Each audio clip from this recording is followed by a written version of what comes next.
'Twas brilliant and the slithy toves did gyre and gimble in the wab, all mimsy were the border groves, and the monstrous grab. Beware the Jabberwock, my dear, the jaws that bite, the claws that catch. Beware the dream that lingers near, the thoughts no waking can dispatch. She took her vorpal sword in hand, but paused, as soft as drifting snow. For what was this land a shadowed land, or but a dream she come to know?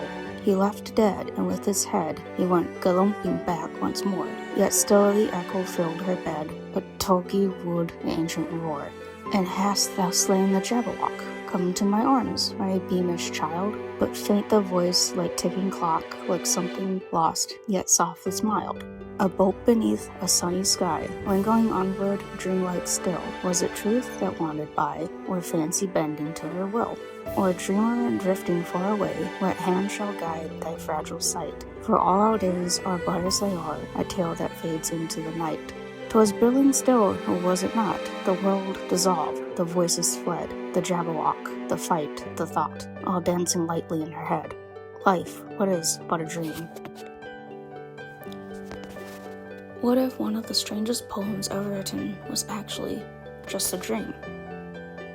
When I read Jabberwocky, it feels chaotic, almost like nonsense.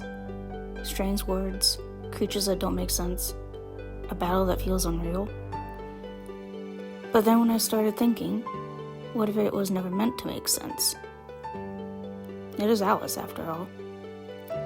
At the end of Through the Looking Glass, there's a quiet, almost haunting idea that everything Alice experienced might have just been a dream, and not even her dream.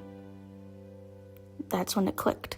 What if the Jabberwock, the fight, the entire strange world of